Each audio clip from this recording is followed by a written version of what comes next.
आज आपण सर्व स्वातंत्र्य दिनासाठी इथे जमा आहोत। आपला देश 78 वर्षापूर्वी स्वतंत्र झाला आणि 1979वा स्वातंत्र्य दिन आपण साजरा करत आहोत। आपले जे पूर्वज आहेत, आपल्या भारत देशाचे जे स्वातंत्र्यवीर आहेत, भगतसिंग आहेत, राजगुरू आहेत, महात्मा गांधी, पंडित जवाहरलाल नेहरू, मौलाना आझाद यांनी जी आपल्या प्राणाची आहुती दिली आणि आपलं स्वतःचं बलिदान देऊन आज आपण हा स्वातंत्र्य दिन साजरा करतोय। म्हणजे हा जो स्वातंत्र्य दिन आहे हा आपला एक आनंदाचा दिन आहे। म्हणजे जसे आपले सण असतात, त्योहार असतात किंवा ईद असतात, तसाही आज आपला हा नॅशनल डे म्हणजे राष्ट्रीय दिवस आहे, राष्ट्रीय त्योहार म्हणता येईल याला। आणि ह्या दिवशी फक्त आज आपण जमा आहोत त्याबद्दल मी शाळेचं आम्हाला जे बोलवलं त्याबद्दल मी त्यांचा आभार व्यक्त करतो। आणि आज आपण इथं जमा आहोत तर आजचा दिवस साजरा करताना आपल्याला हा निश्चय करायचा आहे की जसं आपल्या पूर्वजांनी हा देशाचं स्वातंत्र्य करण्यासाठी जे बलिदान दिले, आज आपण देशासाठी काय करतोय।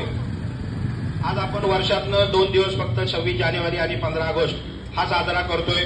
बाकी म्हणजे मी पण त्यात आपण सगळे आहोत, त्यात आपण स्वतःच्या पर्सनलसाठी आणि स्वतःच्या व्यवसायासाठी, नोकरीसाठी वेळ देतोय, त्याच्यात दिला पाहिजे। पण देशासाठी मी काय करतोय तर देशासाठी करण्यासाठी आपले जे मुलं आहेत, म्हणजे आता ही शाळा आहे तर आपली जी मुलं आहेत त्यांचं भवितव्य घडावं।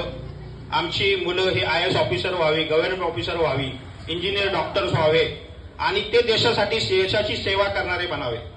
कारण देश मोठा होतो हा तरुणांमुळे मोठा होतो, तरुणांच्या करिअरमुळे मोठा होतो। त्यामुळे आपलं जे पॅरेंट्स असतील, जे आई वडील असतील, त्यांनीही आधीचा जो काळ होता शिक्षणाची कमी होती, पण आज एवढी टेक्नॉलॉजी वाढली आहे, शिक्षणासाठी भरपूर सोयी आहेत। तर आज पालकांनी विचार केला पाहिजे की आमची मुलं जास्तीत जास्त शिकली पाहिजे आणि आमची मुलं शिकून पुढे देशासाठी सेवा करणारी बनावी। तर हा आमचा निश्चय आजचा असावा, तर आपण खऱ्या अर्थाने स्वातंत्र्य दिन साजरा करतो असं म्हणता येईल। नाहीतर 2 तास 3 तास आपण किंवा 1 दिवस आज आपण जमा होतोय आणि उद्यापासून आपल्या कामात आपण लागतोय। आपल्या कामासाठी मनाई नाहीये, पण आपल्या नेहमी डोक्यात हे असावं की ज्या देशात आपण राहतोय, जो स्वातंत्र्य आपल्याला आपल्या पूर्वजांनी दिलंय, त्या देशासाठी मी काहीतरी करणारा असावा। तर देशासाठी करण्यासाठी आपल्या मुलांना चांगलं शिक्षण द्या, त्यांना गव्हर्नमेंट ऑफिसर बनवा, इंजिनियर बनवा, डॉक्टर बनवा आणि त्यांच्या डोक्यात नेहमी ही गोष्ट असावी की मी समाजासाठी, देशासाठी, लोकांसाठी सेवा करणारा बनू। तरच खऱ्या अर्थाने जर आपली पिढी सुधारली, आपल्या देशाचा विकास झाला तर आपल्या देशाचं नाव पूर्ण जगामध्ये होईल। ही माझी सर्वांना विनंती आहे।